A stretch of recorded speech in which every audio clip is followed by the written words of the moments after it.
और चीन के गुब्बारे के मलबे में विस्फोटक मौजूद था। इसकी तस्दीक हो चुकी है, लेकिन इस गुब्बारे के जरिए चीन के जिस प्लान की जानकारी लीक हुई है वो बेहद चौंकाने वाला भी है और डराने वाला भी है, क्योंकि चीन के गुब्बारे का एटमी कनेक्शन ही नहीं बल्कि इसके तार हाइपरसोनिक टेक्नोलॉजी से भी जुड़ रहे हैं। तो क्या चीन गुब्बारे की मदद से हाइपरसोनिक हमले की तैयारी में था, या फिर ड्रैगन हाइपरसोनिक बैलून से जुड़ा कोई बड़ा प्रयोग कर रहा था? इसकी पूरी डिटेल इस रिपोर्ट में आपको मिलेगी।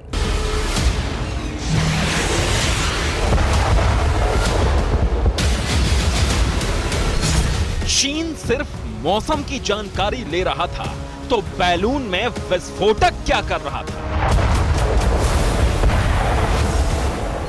ये चीन का सिविलियन एयरक्राफ्ट था तो उसमें वॉरहेड क्यों रखा था? क्या अमेरिका के न्यूक्लियर सेंटर पर हमले की तैयारी थी या बैलून से हाइपरसोनिक मिसाइल गिराने की बारी थी?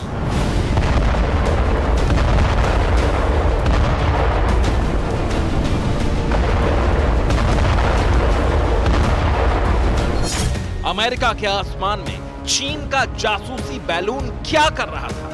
उस बैलून में क्या था? अमेरिका के न्यूक्लियर मिसाइल बेस के ठीक ऊपर से बैलून उड़ाने वाले चीन का इरादा क्या था?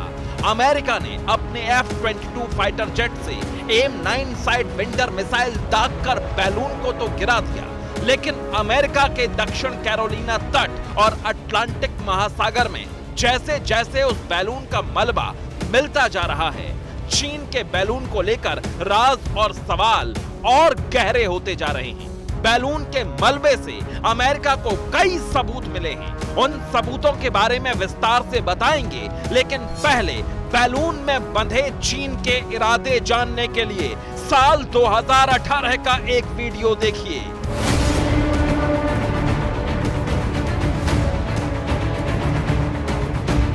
तो 2018 में चीन ने बड़ा अजीब सा एक्सपेरिमेंट किया था।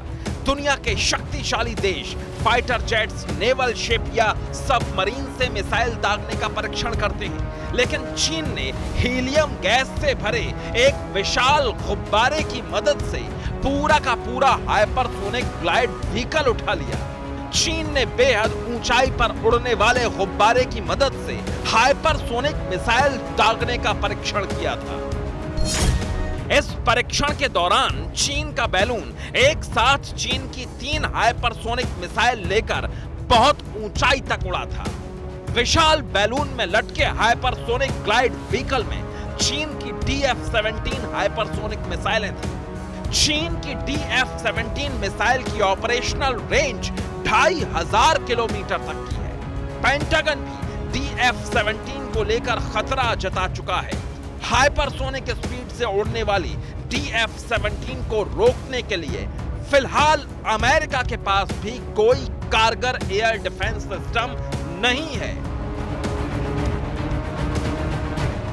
हवा की गति बदलते ही रुख बदल लेने वाले गुब्बारे पर हाइपरसोनिक मिसाइल लाद देने जैसा घातक कदम उठाने वाले चीन के इस एक्सपेरिमेंट पर तब भी सवाल उठे थे, लेकिन उस वक्त चीन ने इस खबर को यह कहकर दबा दिया था कि ऊंचाई पर उड़ने वाले गुब्बारे की मदद से हाइपरसोनिक बूस्ट ग्लाइड व्हीकल का परीक्षण सिर्फ टेस्टिंग के आंकड़े हासिल करने के लिए किया गया है। चीन अब भी यही कह रहा है कि अमेरिका के आसमान में दिखा बैलून सिर्फ मौसम के आंकड़े इकट्ठे कर रहा था, लेकिन अब चीन की इस आंकड़ेबाजी की कलई खुलने लगी है। कल्पना कीजिए, जिस तरह के बैलून से चीन ने 2018 में हाइपरसोनिक मिसाइलों के साथ उन्हें लॉन्च करने वाले भारी भरकम ग्लाइड व्हीकल को उठाकर ऊंची उड़ान भरने का परीक्षण किया था, हूबहू बिल्कुल वैसा ही 3 बड़ी बसों के बराबर बड़ा बैलून मध्य अमेरिका के आसमान में उस मोंटाना शहर के ऊपर उड़ रहा था, जहां अमेरिकी एयरफोर्स की 341वीं मिसाइल विंग की तैनाती है।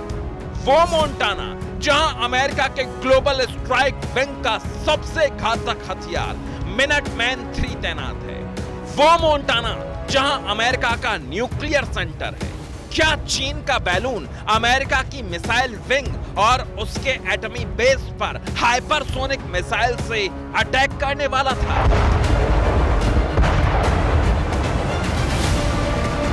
चीनी बैलून का मलबा दक्षिण कैरोलिना तट पर 7 मील यानी 11 किलोमीटर से ज्यादा दायरे में फैल गया है। चीन के बैलून में रखे सामान का बड़ा हिस्सा अटलांटिक महासागर में भी गिरा है। अमेरिकी नौसेना ने चीनी बैलून के एक हिस्से को खोजने का ऑपरेशन चला रखा है।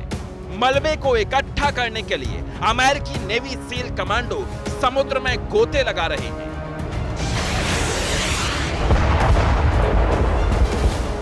पेंटागन का साफ ऑर्डर है, चीनी बैलून से जुड़ा पूरा मलबा इकट्ठा करना है।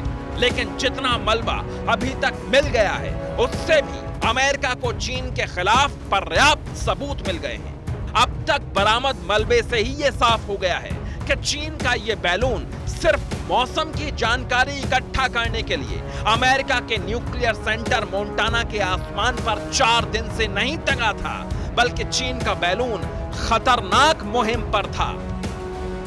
चीन ने कहा था कि अमेरिका की ओर से गुब्बारे को गिराया जाना अंतरराष्ट्रीय प्रक्रिया का गंभीर उल्लंघन है।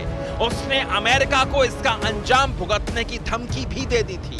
लेकिन अब तक चीन के बैलून का जितना मलबा मिला है, उससे कुछ बातें एकदम साफ हो गई हैं। चीन का जासूसी बैलून 200 फीट ऊंचा था। बैलून के अंदर खुद को ब्लास्ट करके खत्म करने के लिए विस्फोटक लगे थे। चीनी बैलून अपने साथ बड़ा पेलोड लेकर जा रहा था। बैलून के पेलोड का वजन एक यात्री विमान के बराबर था।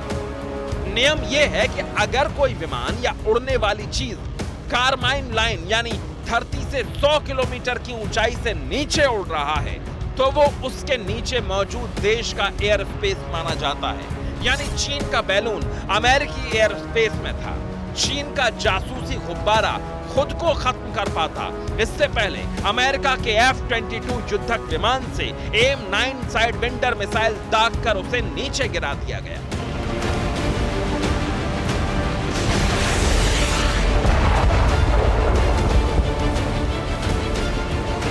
अब अमेरिकी नौसेना सोनार का इस्तेमाल करके इस गुब्बारे के मलबे को निकालने की कोशिश कर रही है। अमेरिका उन संवेदनशील जानकारियों को हासिल करने में लगा है जो चीन के जासूसी बैलून से इकट्ठा की गई थी। इस काम में अमेरिका ने अपने कई युद्धपोतों को लगा दिया है। शुरुआती जांच के बाद खबर आ रही है कि अमेरिका के आसमान से गिराए गए गुब्बारे का वजन हजारों किलो था। लिहाजा अमेरिका के लिए चीनी साजिश बेनकाब करने का ये एक बड़ा मौका है। Bureau report, TV9 Bharatvarsh.